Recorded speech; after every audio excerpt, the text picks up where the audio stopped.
Hey, Sam, you come up with that intro line? You didn't tell me that was today.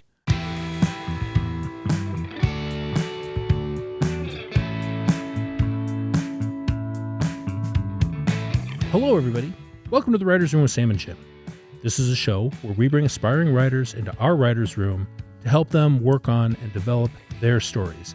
And we're going to do that with Max Rissman in just a bit. But before we get to that, Sam wants to go off about something for a minute. First of all, I want to say we don't actually help everybody. sometimes we cause like to imagine that we're helping irreparable damage to what they're doing. But we try. We always try.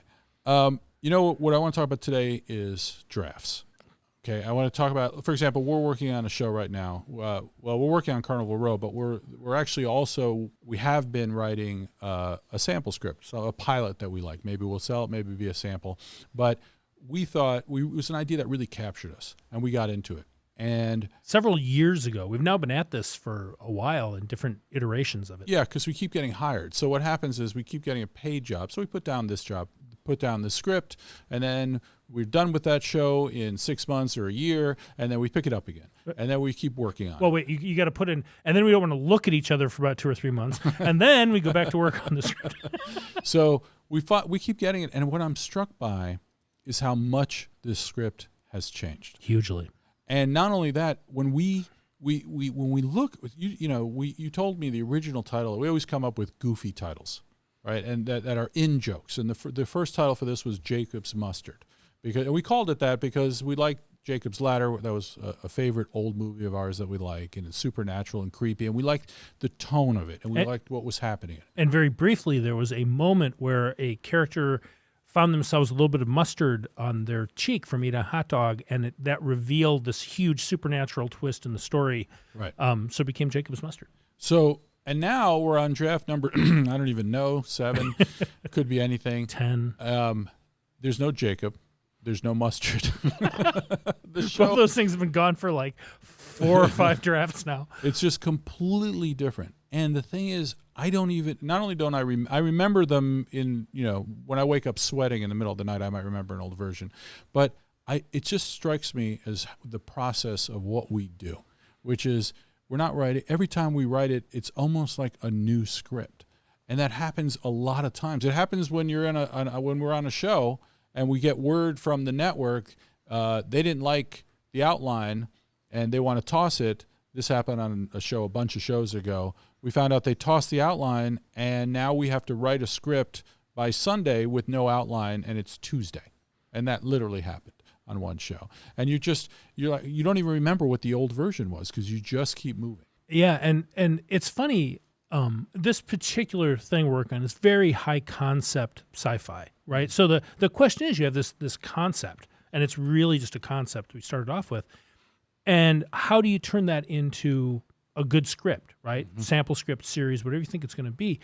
And we set off in one direction. And the reason we call it Jacob's Mustard is because we like the Tim Robbins movie, Jacob's Ladder, came out a while ago now. But it had these great sort of creepy moments. You didn't know what was real and what wasn't. And it was all kind of in his head. And you weren't sure as an audience what was going on. Mm-hmm. And so we thought we'd approach it from that point of view and do this very sort of cerebral almost, but very internal story where we're all in one character's point of view, not knowing what was real. And you know what happened? Nobody knew what was real. And all we got were questions. We're like, but I don't understand. Is it what's going on? And I have to believe when someone read their Jacob's Ladder script, they didn't know what was going on then either. Right. So I don't want to compare ourselves to that beautiful piece of work, but it was that thing that we were struggling with from the beginning, which is it's so internal. And once you start like trying to make something like that make sense, well, you're pulling threads, right? Mm-hmm. Like, and what we wound up basically doing is just pulling all the yarn out of the sweater and knitting a different sweater. That's a pretty good metaphor. Thanks. And then the thing that, there's high points and low points. We're in a high point right now because I think we've actually cracked some important things right now. We think it's almost done. And we're working on it now on a little break, and then we're hurrying to get it done before we go back to our job.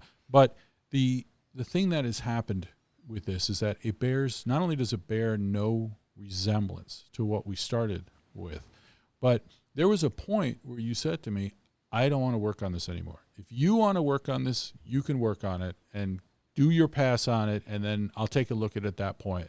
But do not make me work on this anymore.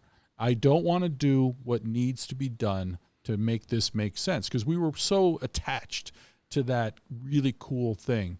So I sat there and basically went through and cleaned it and got some semblance of a story that made some sense. And what really pisses me off, Sam, is when you were done, it kind of made sense.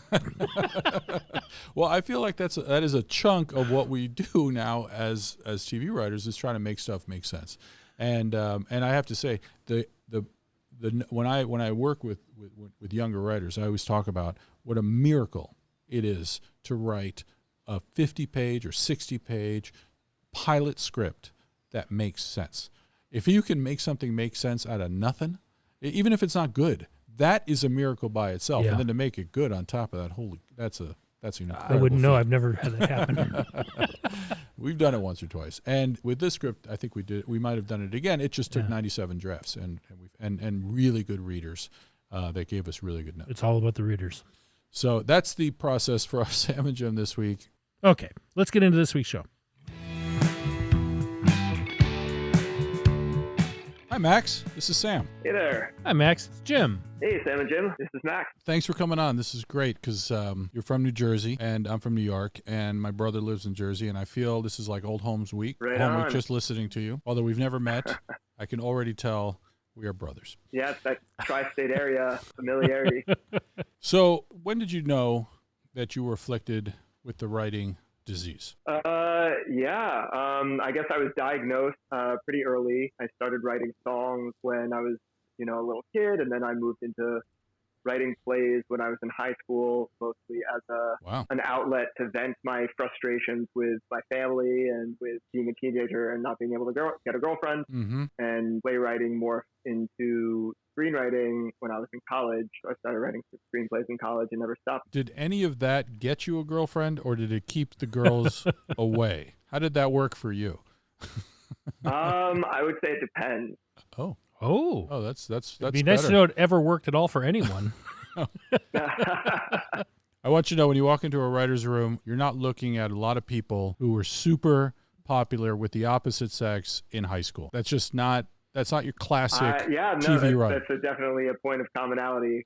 I do feel solidarity on that. There are some. There are some, damn them. And then you go to a set, and then you're working with all the people that were insanely popular and have continued to be popular their entire lives. Right.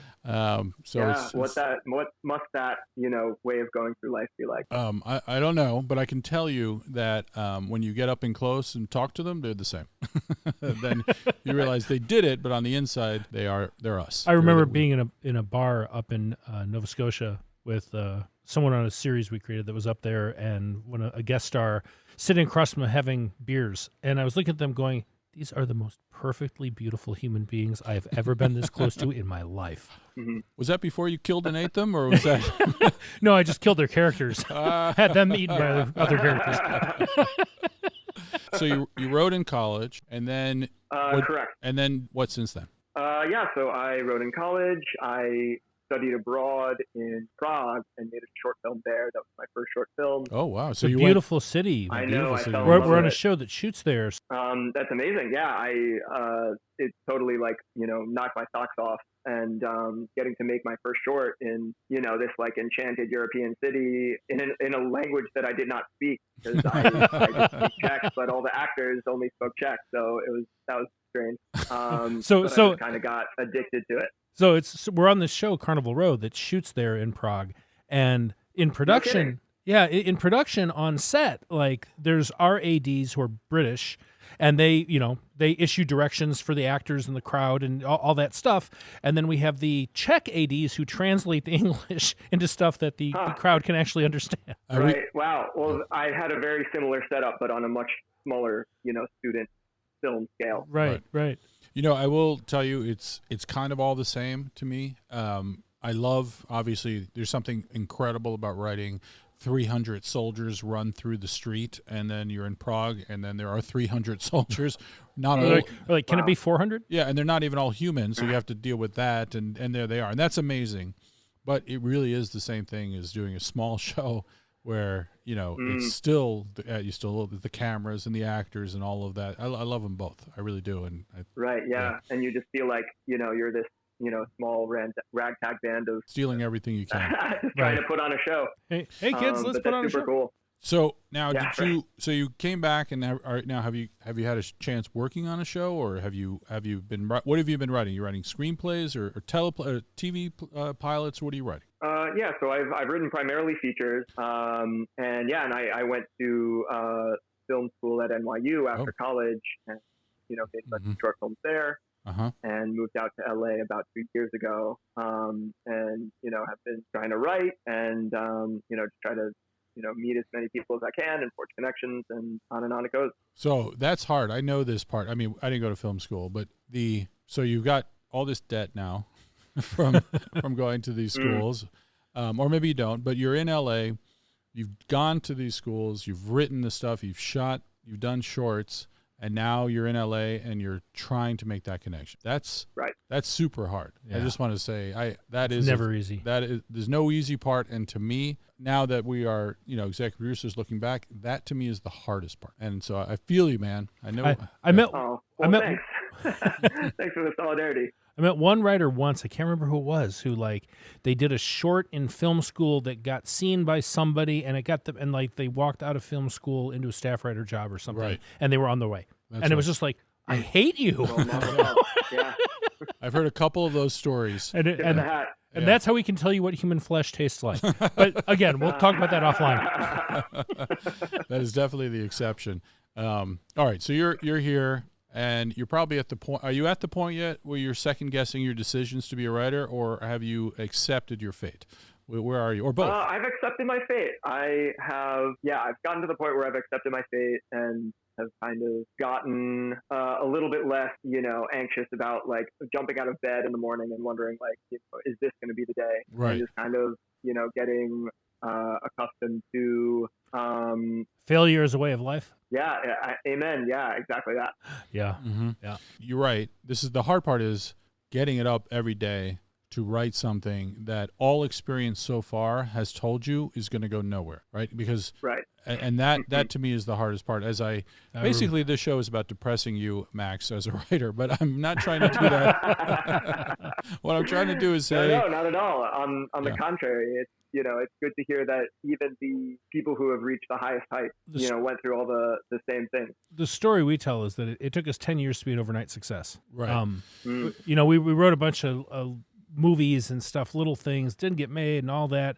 Sold a couple pilots. We were even staffed on a show for a season, but that still happened across a number of years. And then all of a sudden, one of those pilots we'd written years before got turned into a series, and we were executive producer creators. And we were in, and that includes time that we were in Minnesota where we had restaurants. So we were climbing into the attic after working shifts or on our days off and writing, and no one was seeing those scripts. And so we spent some of those years in Minnesota and some of those here. And the worst, I don't know what's worse, emotionally, just no success at all yet in terms of getting paid, right? Or just enough success so you can taste it, right? But you don't feel like you're making any forward momentum, because we've experienced both of those things, and I'm sure most writers have, except for those blankety blanks that came out of school and someone else we know knew a guy who knew a guy, and he ended up having a coffee with a guy who didn't have any shows to his name yet, and then a few weeks later gets a call back and say, hey, I just had a show picked up, 2 series, and I need an assistant. And now he was an assistant on a show, and he'd been here for weeks, and that ended up staff writer, and now he's on another show. And he deserves it. He killed for it. He did a great job. But oh my God. All right, so hang in there, Max. Now let's talk about and just so you know, I can't guarantee it gets better, but it often does. All right. I will tattoo those words on my forearm. Yeah. You just gotta keep writing. So, what idea are we going to talk about today? Sure. So, I would love to talk about my script "Voiceless," which is about 2 teenage twin sisters who share one voice. They have no voice box, and their mother gifted them with her voice, which she kind of magically infused into a necklace. and gifted to them when they were babies. And their mother just passed away, and they have to move to a new high school and kind of contend with being teenagers and staking out their own individual personalities and kind of just forging their own identities while having to share one voice. It's either genius or it's unwritable. I don't know which. Or insane in the best way, or just insane. Right. I'll take either one. Which is a good indication, actually. Now, it's certainly nothing I've ever seen before. Yeah, which is big. You've never seen it before.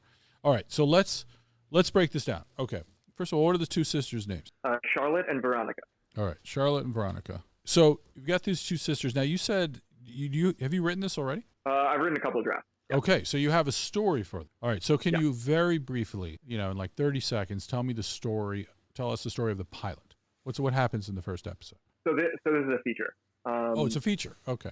So basically, it starts with their mother passing away. And their mother is kind of this punk rock goddess. So she has a lot of like punk rock fans. I love that. So they wind up moving in with their uncle and have to start school and try to introduce themselves to everyone in this new school, but nobody believes that they have this magic necklace. And one of the sisters is let me stop you just for a second. How are they communicating? How does that work? What does that look like? Do they share the necklace back and forth? Right. So they pass the necklace back and forth, and whoever does not have it, they communicate in sign language to each other, and then whoever has the necklace speaks for the two of them. So they're sort of always together. So so one person can go out and have a normal date or whatever, while the other one's home, being voiceless. You could do that.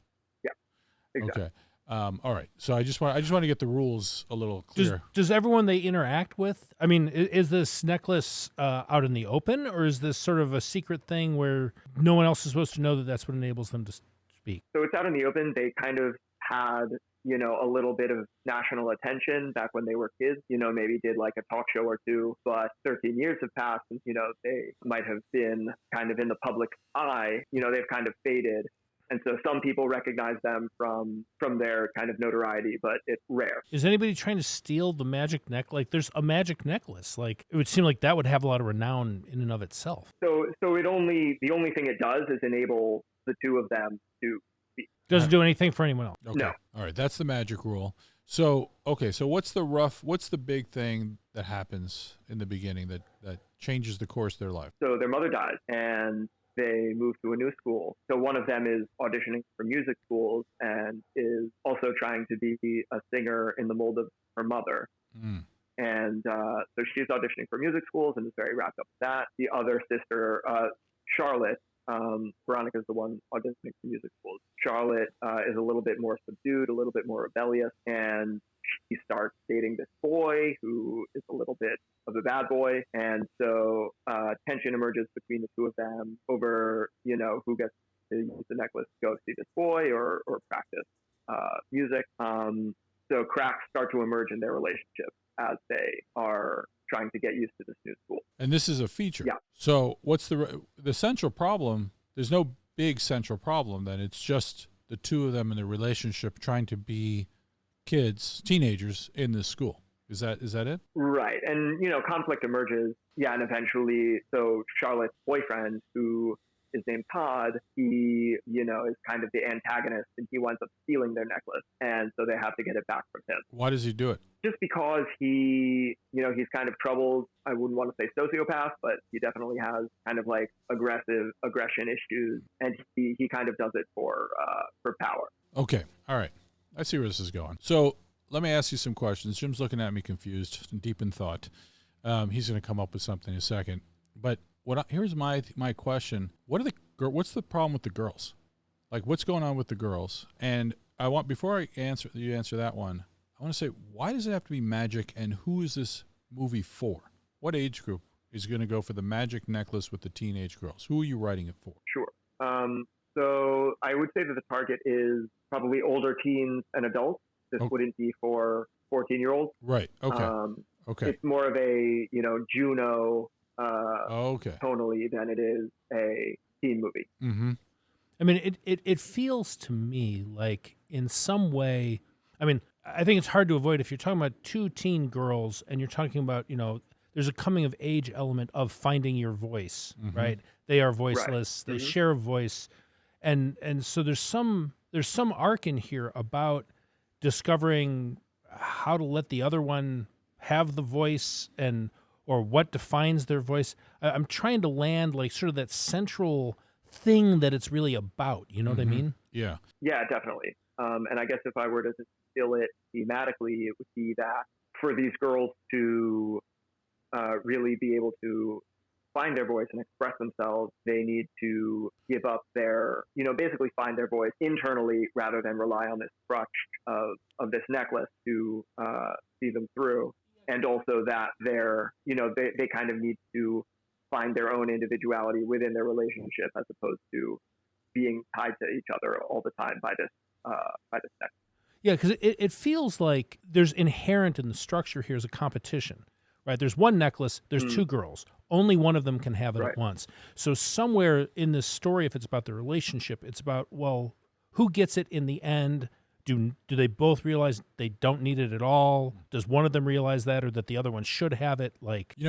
Yeah, exactly. So the way that it ends now is that they both give it up. Oh, wow. Yeah. Okay. Yeah. All right. I get that. Now, my question is, this is kind of why does it have to be magical? Why can't it just be, if it's going to be Juno or some sort of tone like that, why can't it be that it's their mother's, and it's the only way that they can talk is if they have their mother's necklace?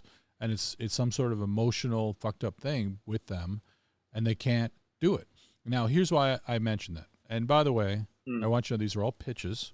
They are not questions. This is your script, and we don't want to. I don't mean to tell you anything. This is the questions I'd be asking myself if we were breaking this show.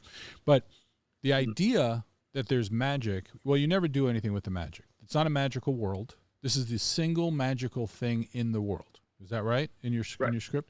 So for me, if it's the single magical thing and it only does one thing, then it doesn't make sense in our world, not in a bad way. I mean, it's like it's the one nonsense thing. The one, not nonsense, but it doesn't ascribe to the specifics of this world. It doesn't hew to those. So my question is, could it be that they are so damaged by their mother's death that there's this necklace that they trade back and forth, and it's the only way that they talk, which is a buy on the audience's part? You have to believe that they have that emotional damage that requires that necklace for them to be able to speak. But it's the same buy if it's a magical necklace, or it's just a different buy, but it's still a buy that a magical necklace exists. And then I wonder if because it belonged to the mother and because it's an emotional thing, it automatically takes us into a more a deeper way in right away. You go to an emotional place instead of sort of a barrier you have to get past in order to.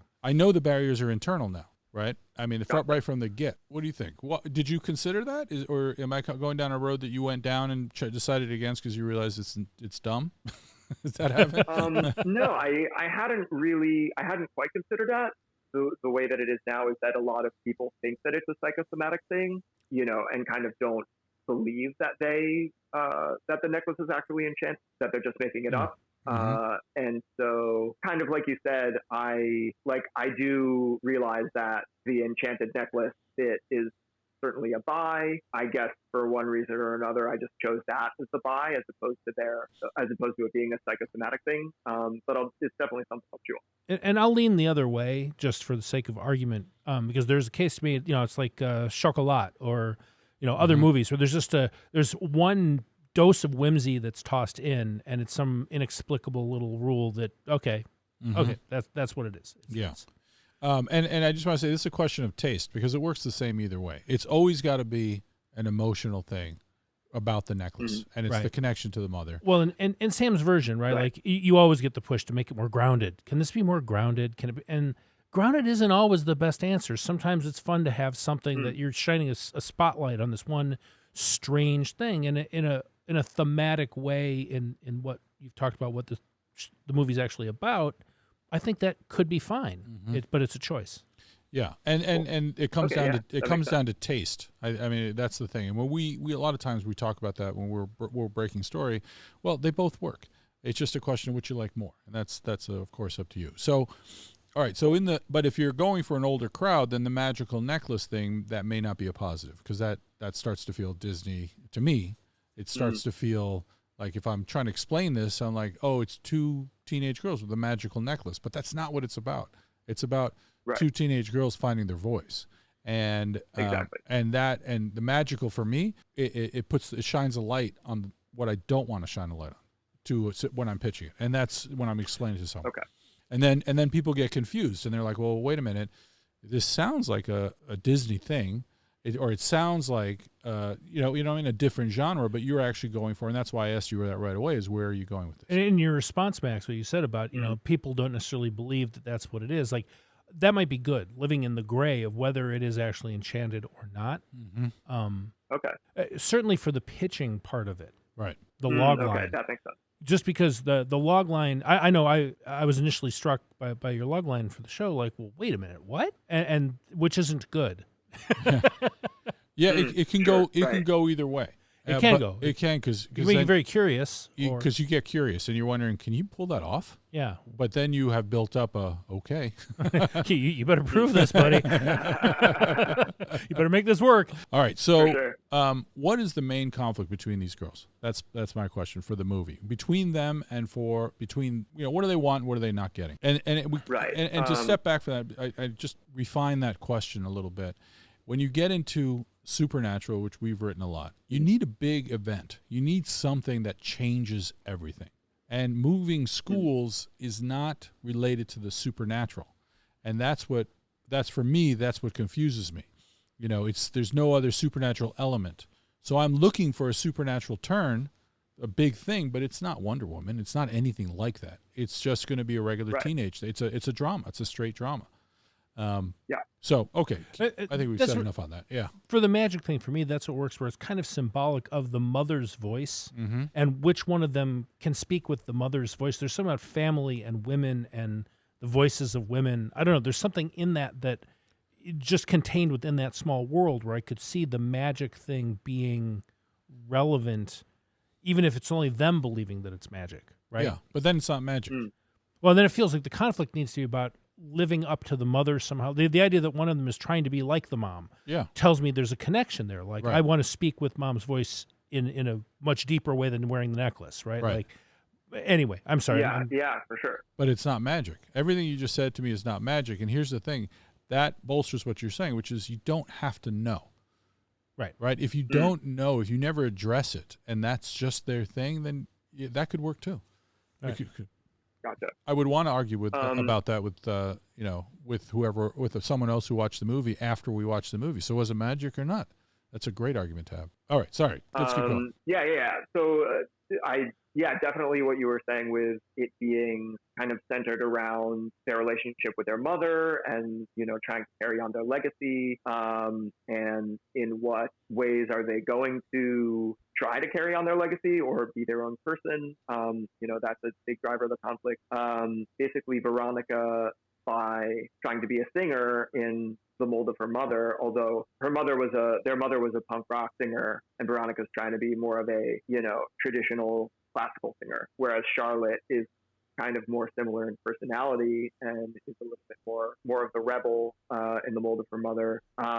They're both trying to emulate aspects of their mother, and where they kind of clash is kind of how they are trying to be their own person. And certainly in terms of Charlotte, she feels like she's beholden to Veronica and her singing ambition, and is always kind of playing second fiddle to Veronica's singing needs. And so a lot of her needs come from breaking free of that mold and that paradigm. And how do you demonstrate that in the show? How does that come up? Because all this is all good. I understand that. Okay, they're kind of conjoined twins joined at the necklace in a way. Like you can separate, exactly, right, but not quite. Well, what's the story? What is the actual story? Give me some plot.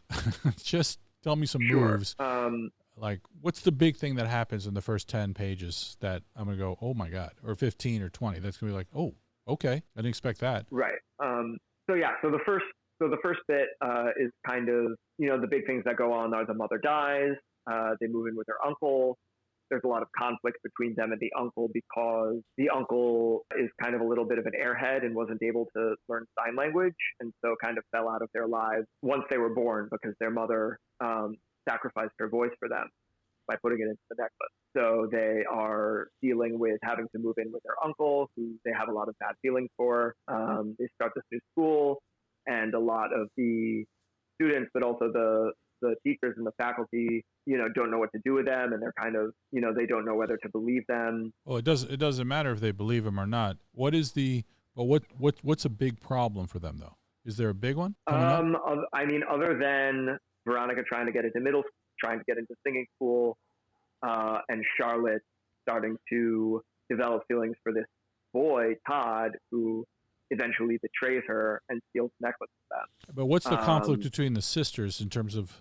actual story that is happening? Like, for example, bad version, not really meaning this, they both fall in love with the same guy. Okay, that would be, right. Now it's a break. And to get into it, I wonder if, for example, the mom died. Why is it a problem that the mom died? What did the mom do that they needed, right? Why is that an important event? It's important to all of us if our moms die, but why is it important to them? And otherwise, it could be in the backstory. But if it happens on screen, or if something that's like an inciting event, and it happens and it's big, and I'm listening to you and I'm feeling desperate for something to happen, something to really mess with these lovely and innocent and young women. But what happens? I love the idea that now they live with an uncle that can't talk to them. I mean, they can't talk to one of them anyway, right, at a time. I think that's very interesting. And my question is, what's the problem with that? How is he a problem for them? How is the mother dying a problem for them? And then going to the school, what's the goal? The thing that they need more than anything else. I mean, a great high school movie is Election, going way back, machine, but I happened to catch a piece of it the other day. For sure, yeah, I love that one. Right. This is a mundane movie. The subject matter, I think it was Alexander Payne, but all it was Reese Witherspoon wanted to be the class president. That was it. Mm-hmm. Now there was all this other stuff happening in there, but at least I could tell you that. So if that's what Reese wanted, what did these women want that is in conflict with everything else? Yeah, so I definitely need to work on that a lot and, reflect on that a lot. But if I were to distill it down, it would be they're basically fighting over the necklace. Great, okay. And Veronica needs it more and more for her musical training, and Charlotte needs it more and more to have a relationship with Todd. So okay, great. So then, the classic terrible version is there comes a day, and you want to start with these girls close and then break them apart, or start with them apart. Right. This is beginning to divide them. It's it's almost like they're fighting for their mother's attention, right, in a way, because the mother's attention is the necklace, right? Okay, that's deeper than I'm going right now. Yeah. I'm trying to say, but that is good. Yeah, I totally hear what you're saying. I mean, they have to decide how to live their lives. Are they always going to be together, or will they somehow live apart? And what does that mean to them? And what does that mean? I mean, you almost want the story to work regardless of the fact that they're voiceless or the necklace, right? Because it's a human story about what you need and want, and the obstacles in your way, and then these are the specifics come out of having to share a necklace, right? So if I was going to start to pitch this, and if you don't mind, Max, we're going to just start pitching this a little bit, pitch some stuff, and feel free to ignore everything. But the idea, you'll be wiser if you do. But now, if I have these two women, who are, I'll call them girls, or high school girls, right? They, what is their relationship like? Not deep, right? What is their relationship like when they're conjoined in this way? And I would imagine if I met them, they both live in the same room, and they have a very organized and systematic way of sharing everything, right? Because they share everything. Or they don't live in the same room. One's chaos, one's country, one's rock and roll, but they meet in the middle at the breakfast table, and that's where they love each other, because they are, even though they're so different, they're siblings, and they're united, and that's when they share their necklace. And they can have and then you show that by, say, they get on the phone and they need to be two people, and they hand the necklace back and forth so that they can both talk on this phone or whatever. And the onset of their individual desires for their later lives is now beginning to drive them apart. Right. And so up until this point, the fact that one's rock and roll, one's country, that's been Fine. no problem, right? And then something changes. And that thing that changes is whatever punk rock girl, that's Charlotte wants. And suddenly there is bad version, the work they've done it a million times, but it's the singing contest or it's the band audition or whatever. And I'm just using that as an example. It could be anything. And that's great. Right. And by the way, Veronica's 100% behind her, right?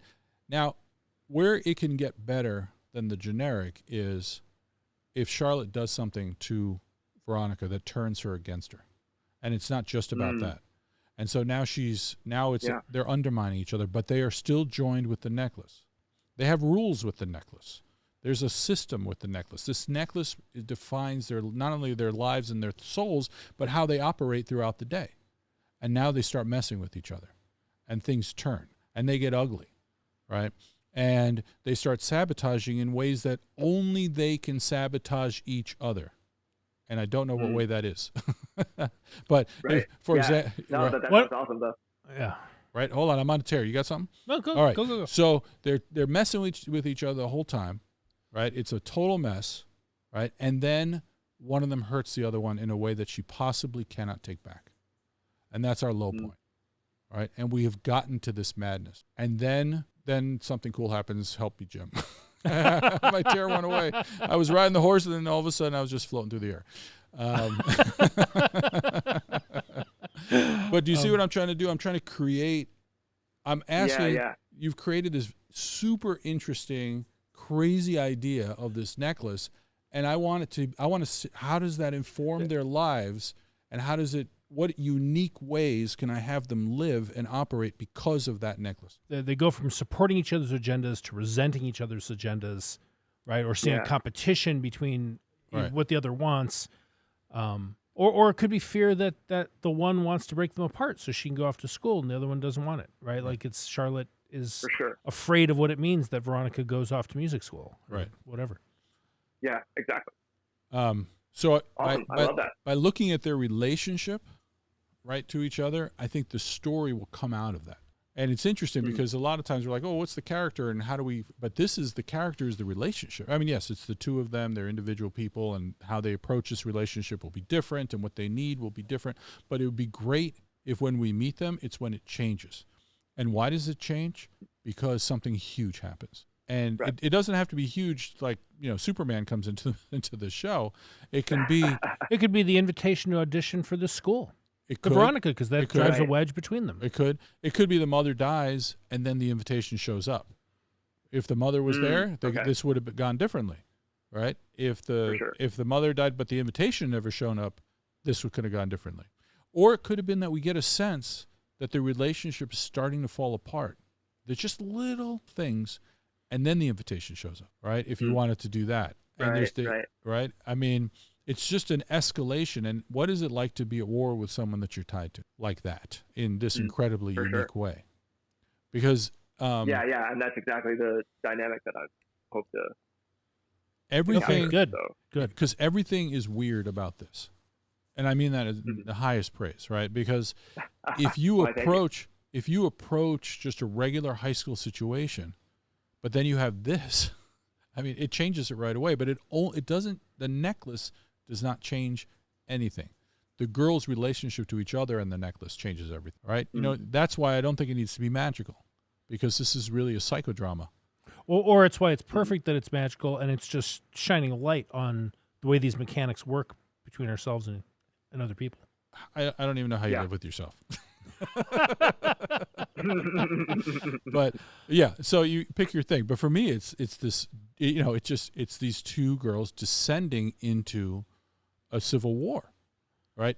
That is one version of it. But if you're going for the young women, teenager girls, all the way to and also adult women, right, and people, but not necessarily the gender, but that age group, then that's the kind of thing that would appeal, or I think would appeal to them, is this madness a little bit, and that's why I don't want it to be magical, because it starts from madness. But even if it was magical, you can make that work. Cool. I have a craving. I'm going to pitch something crazy, Max, and you should not listen to me. Please do. But I was thinking about this, and I have this crazy vision of the mom, and I may not have your backstory straight, but run with it for a minute. But the mom gives birth to these two young girls who don't have voice boxes, and she sings her voice. She does some like crazy frickin' punk rock / gypsy voodoo thing, and she sings her own voice into this necklace, and she's mute from then on. Mom could not speak because she put her voice into the necklace, and she gifted it to the kids. And now this is the voice that the two of them share. Is that kind of what you were at? 100%.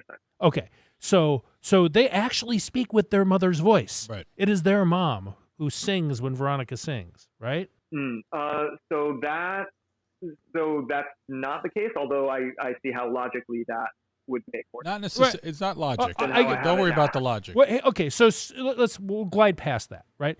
But I guess what I was thinking is there's some world where what the mother wanted for her girls to have, a way to live their lives in full and share them with each other, and she always made them share, or whatever that is, and we get to the end, and in some way, in a hopefully not Disney version, but in some way the magic is released from the necklace, and they each gain their own individual voices at the end.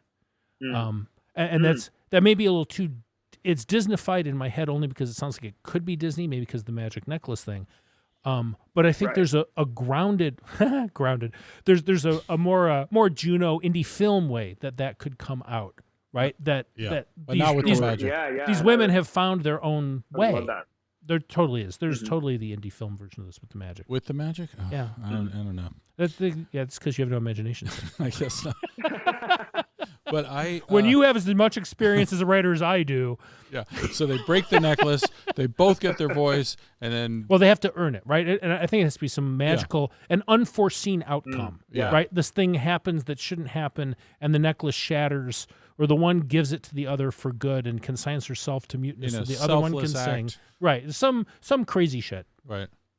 And that feels emotional. Right. And then she gives it up with no expectation that she'll ever get the voice, but she'd rather be with her sister without the voice. And her sister takes it and throws it in the microwave and puts it on for 2 minutes. The stones shatter, and they both have voices. Oh, my God.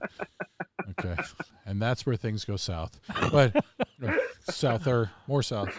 But yes, it really does come down to that. And that's, at least setting aside the magic thing, which Jim and I are completely, clearly divided on. And that's up to you. It's all up to you. But there's something in an arc from the selflessness of the mother's act to them going through the conflicts that makes it come full circle. Right, because they're going through, as all teens do, right? It's like all superhero movies are really about teenagers, right? It's coming of age, and you're transforming and all that kind of stuff, and then you get to this far side where you reach the mature version. That feels like the arc of your story here, however you get to it, and whatever that final stage looks like. Yeah, I really like that a lot. No, you don't. Come on. Tell the truth. He likes it because I said it. All right, but I do think... yeah, well, that's our writing day right there.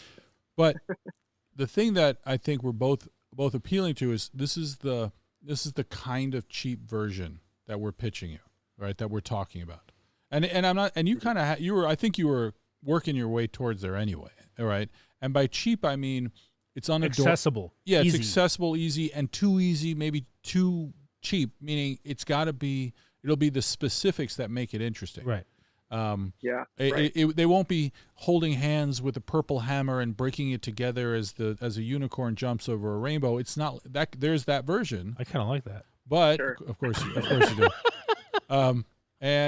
But there's the version you get there, and then you do it in a way that that is much smarter than what Jim and I can come up with. And it'll probably, if you're doing it right, it'll feel inevitable. Right. What it is in the script. It'll be, of course, that's what they do. It's got to be that. Right. Does that and the thing is, this is our willingness to be crappy for a while we sort of figure it out, and then as we build, we fix the ending. That's what Jim said, right? Right. And I was struggling with how to end it, properly. I really like if I can come up with the perfect, non-Disney, indie way to do that, then I would be really happy. If I get into the idea of what Charlotte, who's singing in this punk band, and what that means to her, and then she doesn't have the necklace because she's in a civil war with her sister or whatever happened, or the sister took it so she could go be with what's his name or whatever. And then she gets up on stage and she fronts the punk band anyway without a voice.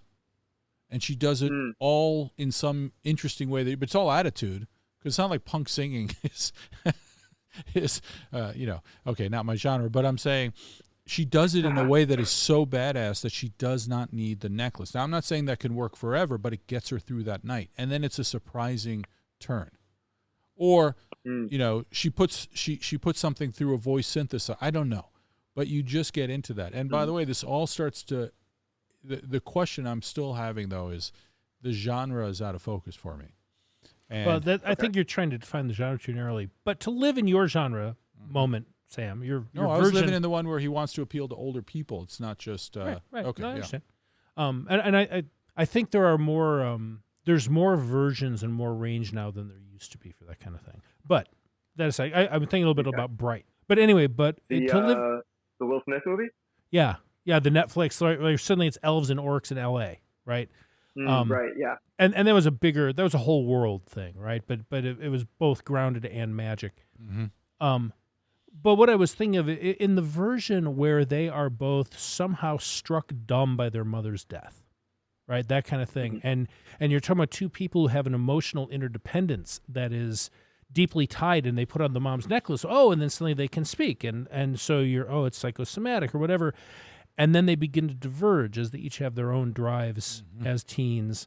And there's something then in the version of an act of selflessness, of giving the other person permission to have the voice, to carry their voice, to be the voice of both of them, that is ultimately an act of unity, right? You're saying you can always speak for both of us because I love you and trust you that much. Whatever we do, I will always have you and you will always have me. That liberates both their voices, right? Something like that. And that's the pretty version. There's darker versions too, where first of all, when you were talking about Bright, one of the things that I liked about it, Bright was it, and I think you were glancing off of this, it was about, I don't know what kind of creature the cops that Will Smith's partner was. He was an orc. An orc. All right, so he's an orc, and he's in a police uniform, sort of in a cop car, and he's going about his day with his partner. And so you had that mundane right next to the supernatural. So with these, I would love to see Charlotte and Veronica piling into a car with their friends, going down a road, smoking a joint, and they've got a six-pack, and they're doing teen stuff, but they just, they're hot swapping a necklace so they can talk to their friends. Yeah, exactly. And everyone accepts it as normal. Do you have a scene like that? I don't, but I think I should. Well, you want to establish the rules, right?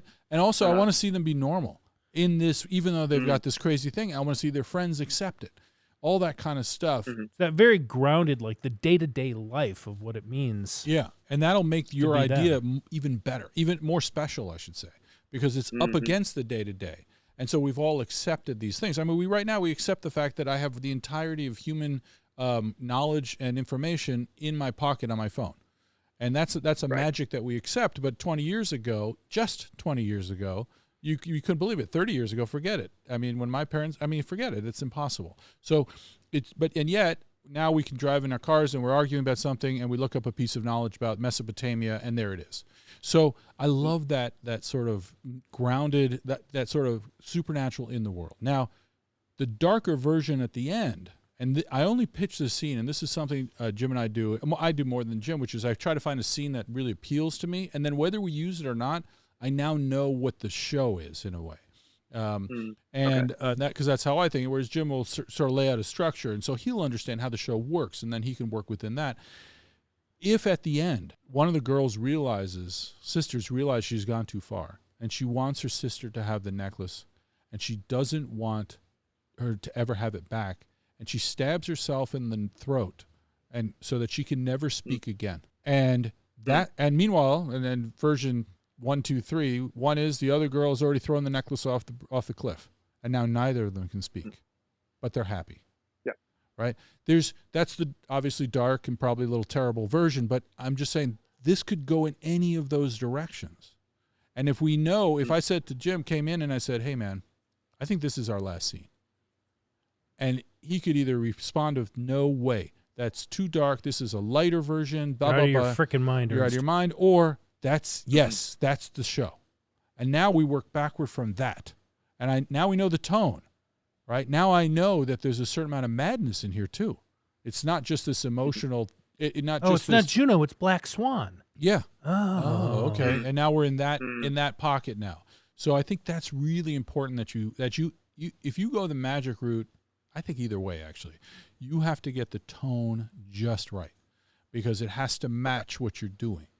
You bring in a magic necklace, it's going to start leaning towards Disney and all that stuff, or a lighter supernatural thing. And do you want that? Maybe you do. It's the Freaky Friday element. Well, I keep coming back to that too. But is it the Freaky Friday, the what's her name, the current one, the Lindsay Lohan one, which I have 2 daughters, so I've seen that a bunch of times, and that one stayed firmly in family fare, right?